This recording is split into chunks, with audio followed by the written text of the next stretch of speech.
We ask, what are carbs anyway?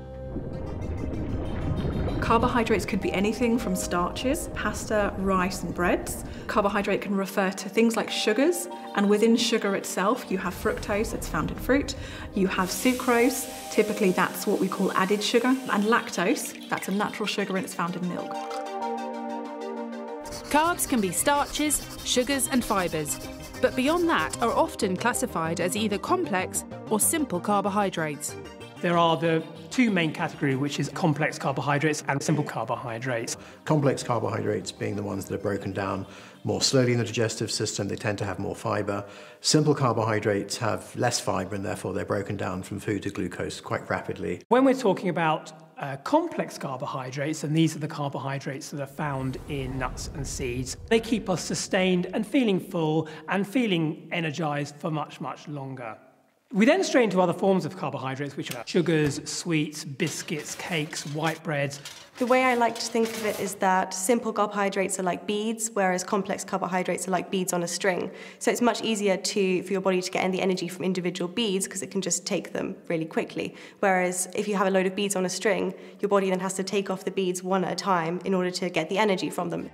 It's the simple carbs, principally in the form of refined sugar, that often get the blame for weight gain and poor health. In fact, when we polled our experts, 94% of those who answered agreed that as a nation, we eat too much sugar. To help us find out about sugar in our diet, we enlisted the help of Tina Malone. What do you think when you look at me? What? What do you say? I see my fabulous wife.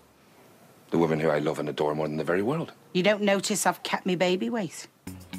Tina found fame as larger-than-life Mimi in Shameless. My vice, my major vice, is chocolate. I'm not a pie eater. I have to have chocolate every day of my life. It was only a couple of months ago I was talking to my husband about stopping chocolate, but then I changed my mind. I've been a fat bird for 18 years. I wasn't chubby or overweight or plump or large. I was a fat bird. I looked like an egg with legs. After years of battling with her weight, in 2010 she opted for gastric surgery, resulting in an amazing transformation. I had the gastric band and it's been the best tool for me. I've lost 12 stone, 4 pounds. So I was nearly 20 stone, right down to 7 stone 12.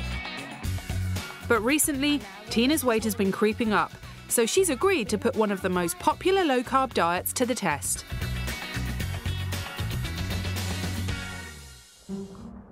It's sensible advice to speak to your GP before trying a new diet, and Tina's been given the go-ahead by her doctor and will be having regular checkups throughout the experiment.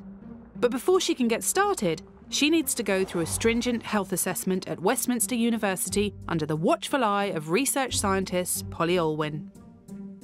Are you ready? Yeah. Polly will be measuring Tina's blood glucose and body mass index. Do not move. The measurement starts now. She'll also be testing body composition in this space-age-looking pod that calculates how much of Tina's body is actually fat. I've done every diet there is to do. Cabbage diet, banana diet, prunes and dried apricot diet, Atkins diet, Slimming World, Weight Watchers. I did everything, bar having my jaw wired. With the tests done, Polly crunches a few numbers and it's time for the results. So your BMI was at 23, within the normal range. Your fat mass was 32.2. So we'd normally look at that, having that under 30 in a woman. Really? So I am still officially fat. My visceral fat was minimum, so I was ecstatic about that. But the only thing was the subcutaneous fat, and I know where it's hidden. It's just there. Love handles. It does make me think, is that the sugar that I'm eating that's slowly building and will eventually become visceral fat and I'll be huge again. With the tests complete, it's time for Tina to find out what diet she'll be doing for the next 30 days. Ah! Can I pinch one of them now? Wow.